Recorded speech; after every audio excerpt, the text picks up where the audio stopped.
Jika memang ada lukisan Maria dan Yesus di dalam Ka'bah, apakah orang Kristen harus bersorak-sorai atau bersukacita? Tunggu dulu.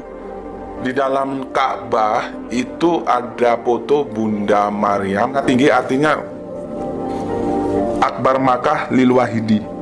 Tunggu dulu. Karena berdasarkan satu literatur yang saya temukan, yaitu di dalam buku yang berjudul Jesus in the Quran.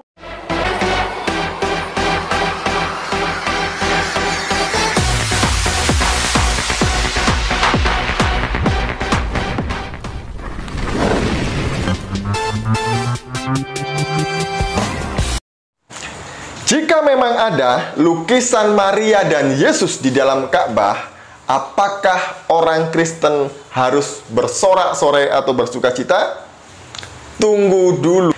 Beberapa hari ini sedang viral sebuah video dari seorang ulama Muhammadiyah, yaitu Buya Syakur, di mana dalam ceramahnya beliau ini mengatakan bahwa ada lukisan Maria dan Yesus di dalam Ka'bah. Dan sontak ini menjadi pro dan kontra di dalam kalangan umat Islam sendiri.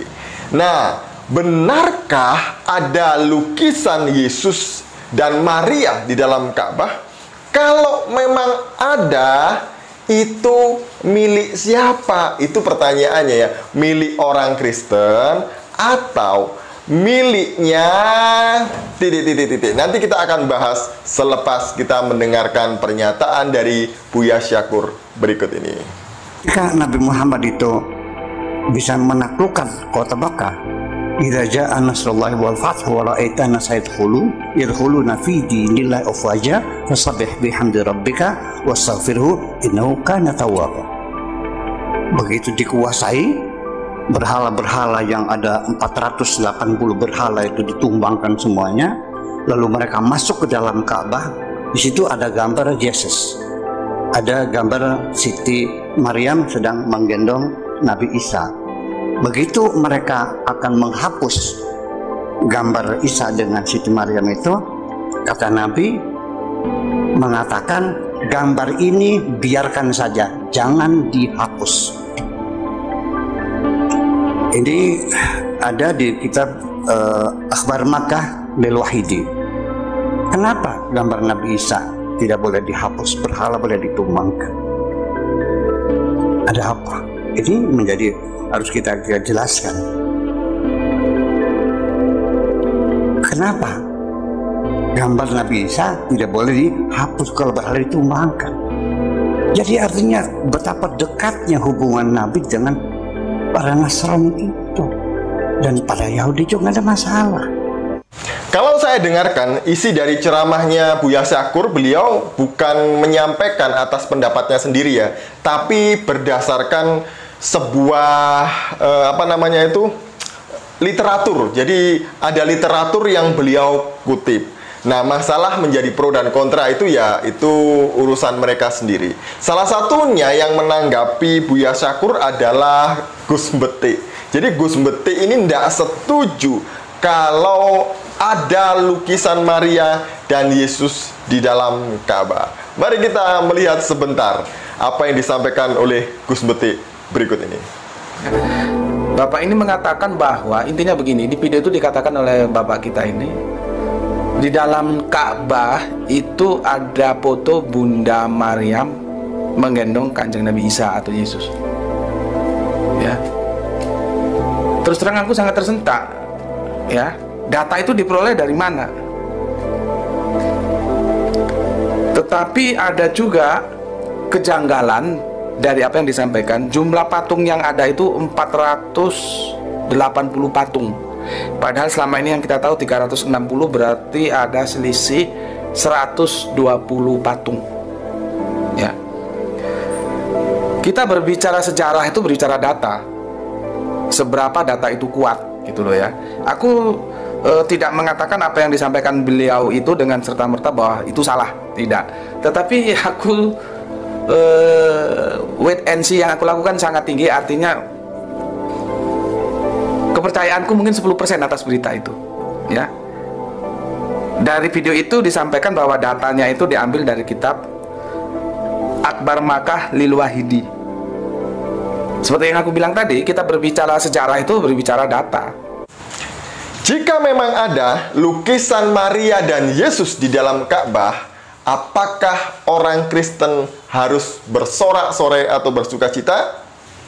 Tunggu dulu, karena berdasarkan satu literatur yang saya temukan, yaitu di dalam buku yang berjudul Jesus in the Quran, penulisnya adalah Geoffrey Parinder. Di sana mencatat bahwa apa yang disampaikan oleh Buya Syakur ini adalah benar. Di halaman 66, saya menemukan ini di halaman 66. Jadi, dalam halaman 66 di dalam buku Jesus in the Quran, Geoffrey Parinder mengatakan ketika Muhammad datang ke Mekah dan menaklukkan Mekah, dia memusnahkan semua patung, 360 patung berhala di luar Ka'bah. Dan kemudian ketika dia masuk ke dalam Ka'bah, itu dia menyuruh semua pengikutnya untuk menghapus lukisan-lukisan yang ada di dalam Ka'bah, kecuali satu yang dia pegang, yaitu lukisan Yesus dan juga Maria. Jadi dalam lukisan itu Yesus duduk di pangkuan Maria. Benar atau tidaknya cerita ini saya kurang paham ya, karena saya hanya membaca sebuah buku saja, yaitu buku Jesus in the Quran tulisan Geoffrey Parinder. Nah, sebenarnya milik siapa sih lukisan ini? Apakah lukisan ini miliknya orang Kristen di Jazirah Arab pada waktu itu? Ternyata bukan. Jadi saya bilang tadi itu jangan senang jika ada lukisan Yesus dan Maria di dalam Ka'bah, karena ini bukanlah milik Kristen, tapi milik bidat koliridianisme atau bidat Arab feminis, yaitu bidat Maryamin atau bidat Maryamah, di mana bidat ini sangat memuliakan, sangat memuja Bunda Maria, sehingga mereka punya Tritunggal atau Trinitas dalam tanda kutip menurut mereka, karena bagi saya ini bukan Trinitas tapi Triteisme. Jadi Trinitasnya mereka adalah Allah Bapa, Maria, dan Yesus. Kenapa demikian? Kenapa bidat Maryamah punya pemikiran yang berbeda dengan orang-orang Kristen pada umumnya? Jadi bidat ini sudah ada sejak abad keempat di Mekah. Bidat ini memang berkembang subur di Mekah. Ternyata pemikiran mereka ini sangat dipengaruhi oleh budaya Arab pagan pada waktu ini. Jadi pada waktu itu maksud saya, ini tertulis di dalam buku yang sama di halaman 135. Jadi kalau dulu itu Tuhannya orang Arab sebelum Islam itu selalu ada Tuhan Bapa, kemudian Tuhan Ibu, dan ada Tuhan Anak. Contohnya ada Dewa Bulan. Dewa Bulan ini punya istri dan kemudian punya anak, yaitu anak-anaknya adalah Al-Lata, Al-Usa, dan Al-Manat, dan banyak lagi. Jadi ini kronologi kenapa ada lukisan Maria dan Yesus di dalam Ka'bah. Sekali lagi, benar atau tidaknya, saya tidak tahu dengan pasti apakah memang ada lukisan ini di dalam Ka'bah. Tapi, menurut ucapan Buya Syakur dari buku yang beliau kutip dan buku yang baru saja saya sampaikan, yaitu Jesus in the Quran, ini memang benar-benar ada. Sekian dari saya, semoga informasi ini mencerahkan kita dan mencerdaskan kita. Shalom, salam waras, Tuhan Yesus memberkati. Itulah dia teman-teman, kita sudah menyaksikan dan mendengarkan yaitu cerita tentang yaitu ada gambar atau patung Tuhan Yesus di dalam Ka'bah, dan kita sudah juga menyaksikan dan mendengarkan bagaimana ceritanya yaitu tentang Nabi Muhammad, bagaimana pada saat itu berapa banyak patung, dia suruh musnahkan semuanya, dan kecuali dengan patung Yesus dan Maria, ibunya Yesus. Pertanyaan bagi kita teman-teman, apakah cerita ini dapat dipercaya? Ya, kalau saya secara pribadi, tentu saja saya percaya teman-teman ya. Kenapa? Karena kalau kita perhatikan dan dengarkan dan saksikan, yaitu ceramah Kiai Buaya Sakur ini, dan sungguh ceramahnya dapat membawa damai di hati, yang artinya dia sangat jujur teman-teman. Dan juga kalau kita lihat dan perhatikan tadi, dia juga punya dasar menyampaikan dan menjelaskan hal ini, yang artinya bukan dari dirinya sendiri, dan dia juga mengutip ayat dari Al-Quran teman-teman ya.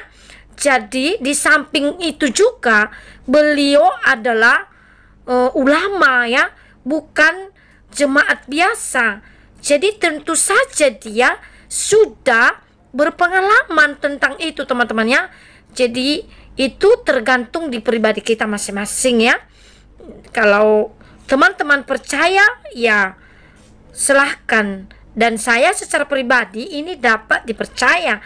Dan pertanyaan bagi kita lagi teman-teman, apakah ini milik orang Kristen? Dan seperti yang disampaikan oleh saudara kita lewat cuplikan video ini tadi, itu juga bukan milik orang Kristen.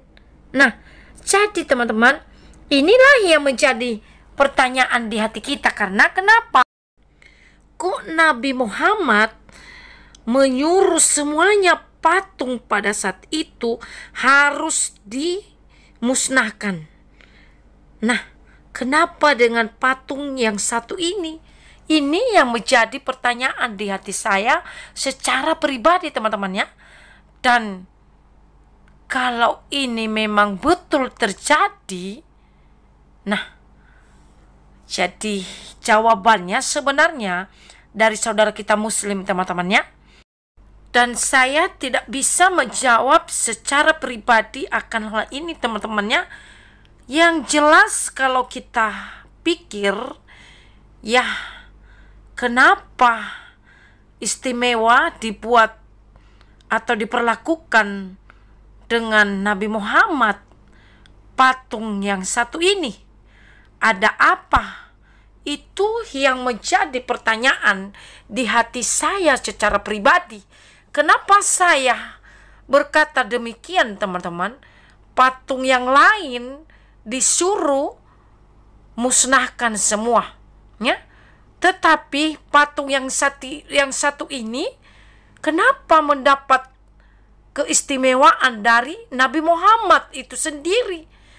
Dan itulah teman-teman yang membuat saya agak bingung dalam hal ini. Dan sampai sinilah yang saya juga bisa sampaikan, dan mari juga berikan masukan dan komen kalian teman-teman dalam hal ini. Mari, apa juga pendapat kalian dalam hal ini teman-teman? Sampai sini yang saya bisa bagikan, dan kiranya video ini dapat memberkati rohani kita. Shalom buat semuanya.